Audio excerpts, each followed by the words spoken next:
네, 오후장 지나고 있습니다. 오전장에서 어떤 종목들이 강한 매수세를 받았을까요? 하나씩 체크해 보도록 하겠습니다. 이태호 파트너와 함께합니다. 어서 오세요. 네, 안녕하세요. 자, 오늘 어떤 섹터, 어떤 종목을 보면 좋을까요? 하나씩 살펴보도록 하죠. 매수상의 탑5입니다. 오늘 여러 가지 섹터들이 강하게 움직여주고 있는데 원전주 안에서는 두산 에너빌리티 상승 모멘텀 가져가고 있죠. 이수페타시스, VT, 일진전기, TA항공까지 각각 섹터별로 좀 올라와 있는 것 같습니다. 두산 에너빌리티 오늘 계속해서 언급이 되는 종목인 것 같아요. 원전주에 대한 투자 심리가 급격하게 좀 개선이 됐죠. 네. 지난 시간에도 말씀드렸던 것 같은데 웨스팅하우스와의 분쟁이 좀 해결이 됐다. 그리고 원전주 트럼프에 대한 기대감 그리고 두산 에너빌리티는 미국 시장과 좀 연관 지어서 거기에 대한 모멘텀으로 끌고 네. 가고 있는 것 같아요. 두산 에너빌리티도 마찬가지겠지만 원전주 전반에 대한 투자 전략 파트너님께 또 들어볼게요. 일단 원전주 전반에 걸친 투자 전략이라고 하면은 역시나 지금 두산 에너빌리티의 이 강세 흐름들이 이제 낙수 효과를 통해서 원전 관련 섹터 전반에 걸친 흐름들이 긍정적으로 좀 작용하지 않을까 싶습니다. 일단은 이벤트적인 요인들을 좀 체크를 해보게 되면은 역시나 체코 정부에서 지난 7월 두코바니 2기 원전에 대해서 우리나라 한수원 우선 협상자로 선정을 했었죠. 그거에 대한 부분들이 이번 3월에 최종 계약 체결이 될 것으로 예정이 되고 있는데 그동안 좀 리스크적인 요인이었던 어떤 미국과의 어떤 일부 갈등과 관련해서도 해소가 된 부분들은 최종 계약 체결에 의심 없이 잘 흘러가지 않을까라는 기대감을 좀 심어주고 있는 것 같습니다. 근데 그렇게 된다라고 하면은 이제 우선 두산 에너빌리티 같은 경우는 일단 자체적으로 1차 개통 핵심 주기기뿐만 아니라 이제 체코 자회사를 통해서 2차 개통 핵심 주기기까지 수주 확대를 좀 기대를 해볼 수 있는 상황인데 단순히 이것뿐만 아니라 올해 지속적으로 이 대형 원전에 대한 발주가 본격화될 수 있다는 기대감들이 커지고 있는 것 같습니다. 이번 체코 원전뿐만 아니라 이 아랍에미레이트에서 바라카 원전 과거에 1호부터 이제 4호기까지 원전 관련해서는 성공적인 좀 수행을 했었다라는 그런 레퍼런스를 가지고 있기 때문에 향후에 진행될 이제 5호기와 6호기에 대한 사업 추진 기대감도 좀 커지고 있는 상황이고요. 네덜란드 같은 경우도 신규 원전 2기 건설을 추진을 하려고 하고 있는 상황인데 이런 부분에 있어서는 체코 쪽과의 관계성이 있는 두산 에너빌리티 그리고 이제 국내 관련 기업들의 어떤 유럽향 원전 수주 모멘텀들이 좀 커질 수 있지 않을까 싶습니다. 그리고 이제 무엇보다 데이터 센터 증설에 따른 전력 인프라에 대한 이제 관심도가 좀 높아지고 있는 시점인데 이번 트럼프 당선인 또한 대통령 또한 AI 인프라 확장에 대한 계획을 또 이번에 발표를 했습니다. 그렇게 되면은 미국 내에서 데이터 센터 증설을 하게 됨에 있어서 SMR과 관련돼서는 그렇죠. 관심도가 굉장히 높아질 수가 있는데 두산 에너빌리티 같은 경우 미국에 두 가지 기업이 있습니다. 이제 뉴스케일 파워랑 그 다음에 엑스에너지 이 두 가지 기업이 있는데 관련해서 각각 지분 투자를 하고 있는 상황이다 보니까 SMR과 관련해서 주요 기자재 관련해서는 동사가 공급할 수 있다는 기대감들이 굉장히 커지고 있습니다. 그래서 실제로 엑스에너지 같은 경우는 지난 10월에 아마존에서 5억 달러 투자 발표를 했기 때문에 앞으로 2039년까지 이제 엑스에너지에 SMR 도입한다라는 부분들이 계획대로 진행이 되고 있습니다. 그렇게 되면은 현재 예상되는 수준만 하더라도 향후 5년 동안 60개 이상의 수주 가능성이 두산 에너빌리티 입장에선 커지고 있기 때문에 대형 원전뿐만 아니라 SMR 관련해서도 글로벌 파운드리의 어떤 이제 대표 주자로서 좀 거듭날 수 있지 않을까 기대를 해보셔도 좋지 않을까 싶습니다. 지금 보니까 원전주에 대한 여러 가지 상승 재료들이 호재들이 많은 것 같습니다. 언급해 주신 것처럼 체코 원전 수주 본계약이 3월입니다. 사실 3월이 얼마 남지 않았기 때문에 그 기대감 계속해서 끌고 갈 수 있고요. 대형 원전뿐만이 아니라 SMR이죠. 소형 모듈 원전 지금 트럼프 대통령이 AI 인프라 투자에 말 그대로 진심입니다. AI 인프라가 투자가 되면 투자가 될수록 전력 수요 빠르게 늘어날 테고요. 이를 뒷받침할 SMR, 이 건설 비용도 짧게 들고 시간도 짧게 들기 때문에 대안으로 좀 급부상하고 있죠. 대형과 소형 모듈 원전까지 좀 눈여겨봐야 된다라는 말씀 들어봤고요. 다음 종목은요. 일진전기입니다. 일진전기 또 전선들 관련해서 AI와 항상 연관지어서 우리가 투자 전략을 세워드렸는데 오늘 한 번 더 리뷰를 해볼게요. 네, 일단 일진전기 최근에 외국인도 이틀 연속 오늘까지 매수를 해주고 있고 기관이랑 연기금 중심의 매수가 좀 강하게 유입이 되고 있는 상황입니다. 역시나 이번 이제 현재 시기 같은 경우는 이제 4분기 실적 시즌이 본격적으로 좀 도래가 됐는데 관련해서 일진전기 같은 경우도 4분기 가지 실적에 대한 부분들이 시장에서 형성돼 있는 컨센서스가 영업이익이 한 223억 정도가 형성이 되어 있습니다. 근데 그거보다 훨씬 더 많은 수준, 많게는 50% 이상의 전년 동기 대비 성장이 나타날 수 있지 않을까. 그래서 실적 서프라이즈에 대한 기대감들이 커지고 있는 상황인데, 물론 이제 과징금에 대한 내용들도 있습니다. 일부 가스절연 개폐 장치, 입찰 담화에 대한 내용들이 좀 들려왔었기 때문에 한 75억 정도 영업의 비용이 좀 발생할 수 있다는 부분은 있겠지만은, 이런 것들을 이제 상쇄시킬 수 있는 부분들은 역시나 그 계절적인 중전기기 사업 부문에 대한 계절성 성수기로 인해서 외형 성장이 좀 본격화되고 있는 상황입니다. 거기에 이제 더불어서 전력기기 사이클 자체가 워낙 장기 사이클로 접어들고 있는 시점이다 보니까 관련 이제 사업부뿐만 아니라 전선 사업부까지도 전반적인 수혜가 계속해서 진행이 되고 있는 상황으로 좀 보시면 될 것 같습니다.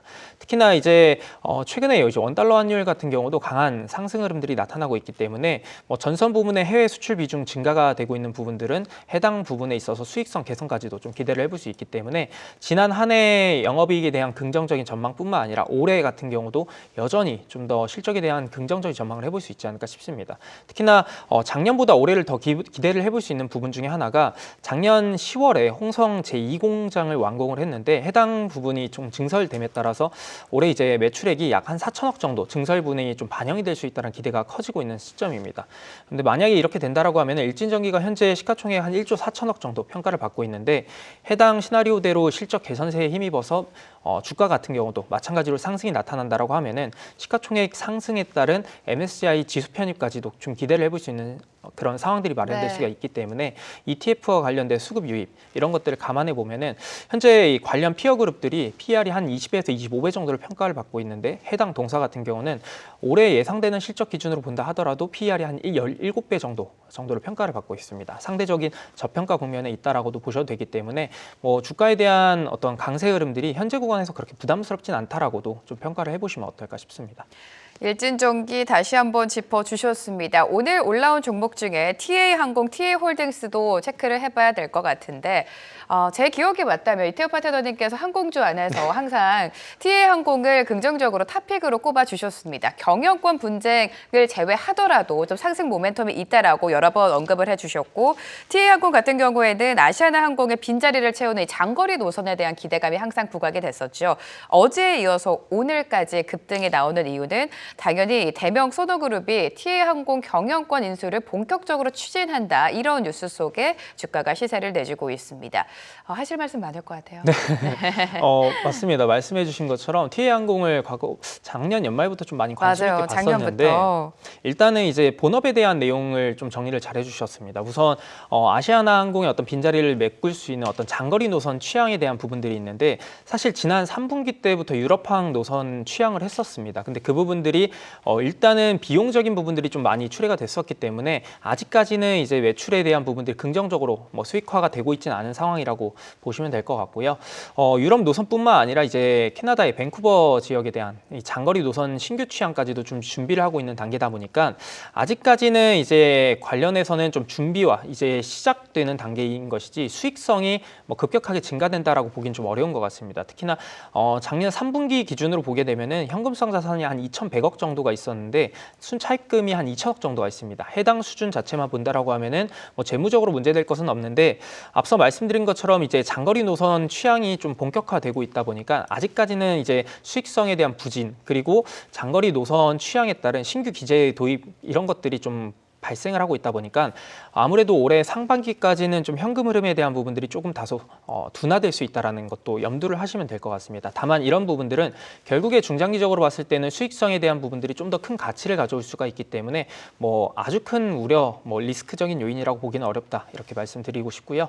그다음에 이제 경영권 분쟁에 대한 부분들도 있는데, 사실 이제 대명 소노그룹 같은 경우가 지난 이제 7월 본격적으로 TA항공에 대한 지분 확보를 하면서 경영권에 대한 확보 의지를 좀 강하게 보여줬었습니다. 근데 그런 부분들이 지난 연말 부근에서는 좀 잠시 시장에서는 좀 소강 상태를 좀 보여줬었는데, 최근에 이제 내용 증명을 보냈다라는 언론의 보도가 좀 들려왔었죠. 그래서 과연 이제 TA홀딩스 그리고 이제 예림당 최대 주주인 이들이 과연 지분 매각을 할 것이냐, 아니면은 경영권 확보를 좀 더 굳건하게 할 것이냐에 대한 의견들이 좀 갈리고 있는 상황. 상황인데 현재까지의 분위기만 본다라고 하면은 우선은 이제 그 두 기업 간의 어떤 협상 자체가 좀 잘 이루어진 것은 아닌 것 같습니다. 그래서 매각가액에 대한 이견이 좀 지속이 되고 있다 보니까 뭔가 협상이 원활하게 이루어지진 않은 것 같고요. 그래서 TA홀딩스 같은 경우도 경영권에 대한 의지가 좀 일부 강한 것으로 좀 현재 시장에서는 좀 비춰지고 있는 것 같습니다. 그럼 그렇게 된다라고 하면은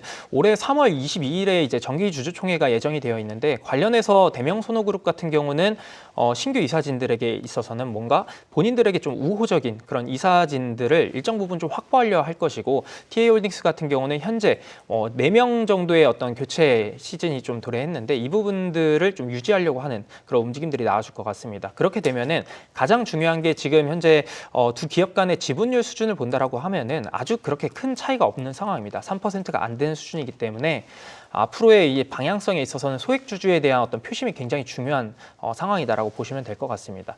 그러면 이것들을 이제 과연 시장에서 어떻게 좀 접근할 수 있느냐를 체크를 해보게 되면은 네. 소액주주에게 좀 더 우호적인 어떤 스탠스를 계속해서 좀 보여주려고 대명손호그룹도 그럴 것이고 이제 TA홀딩스 같은 경우도 마찬가지로 관련해서 좀 스탠스를 유지할 수가 있기 때문에 주가적인 차원에서는 TA항공뿐만 아니라 뭐 TA홀딩스 같은 최근에 이 경영권 문제 이슈로 인해서 좀 반등을 보여주고 있는 종목들이 좀 더 강한 어떤 상승 흐름들이 나타날 수 있지 않을까. 그래서 최소한 지난 연말 부근에서 이제 경영권 문제 이슈가 발생했었던 구간의 고점 구간은 충분히 좀 돌파가 나올 수 있지 않을까 싶고요. 아직까지 TA홀딩스의 어떤 대응이 본격적으로 나와주고 있지 않기 때문에 시장에서는 해당 부분들이 조만간 나올 것으로 예상이 되고 있습니다. 그렇게 되면은 시장의 관심도는 좀 더 높아질 수 있다는 부분 체크하시면은 단기적으로 이제 이 해당 경영권 문제 관련 이슈가 있는 이 종목군들 좀 집중해서 트레이딩 관점으로 접근하는 것도 충분히 유효하지 않을까 싶습니다.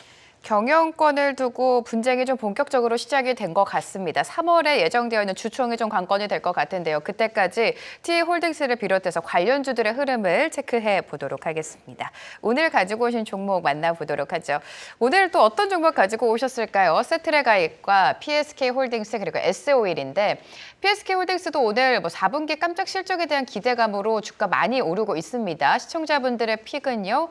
세트랙아이였습니다. 세트랙아이를 고를 수밖에 없는 게 지금 트럼프의 발언 하나로 우주항공 관련주가 어제에 이어서 계속해서 상승 추세를 끌고 가고 있습니다.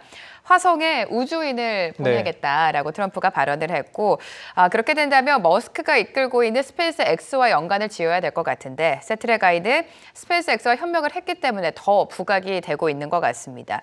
또 최근에 개발한 위성을 스페이스 X 발사체를 통해서 올해 1분기에 발사할 예정이라는 뉴스도 떴어요. 맞습니다. 네.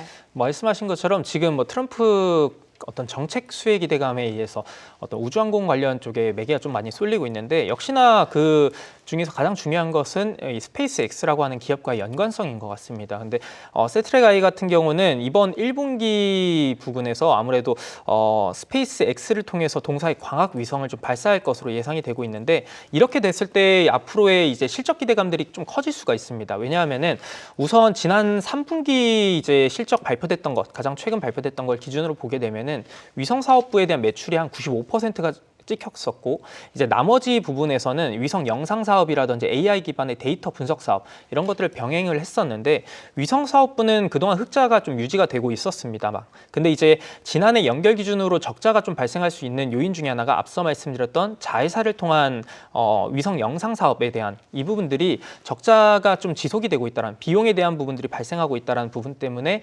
적자가 계속해서 좀 발생을 했는데 앞서 말씀드린 것처럼 스페이스 X를 통해서 동사의 광학 위성을 발사하게 된다라고 하면은 올해 하반기부터는 자회사인 SIS 이 위성 영상 판매에 대한 부분까지도 좀 본격적으로 매출이 인식이 될 수가 있기 때문에 관련해서 올해 어떤 실적에 대한 개선 기대감들, 흑자 전환에 대한 기대감을 좀 가져갈 수가 있을 것 같고요.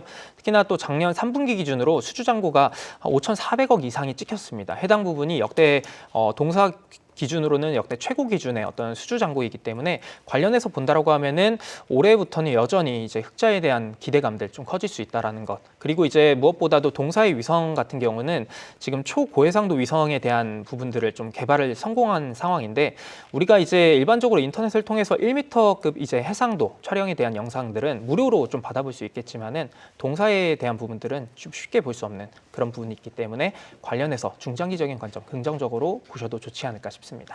단기가 아니라 중장기적인 관점으로도 봐야 된다라는 말씀까지 들어봤습니다. 오늘의 시간 이태호 파트너와 함께했습니다. 도움 말씀 감사합니다. 계속해서 다양한 경제 이슈를 알고 싶다면 구독과 좋아요, 알림 설정 부탁드립니다. AI 캐스터 권미정이었습니다.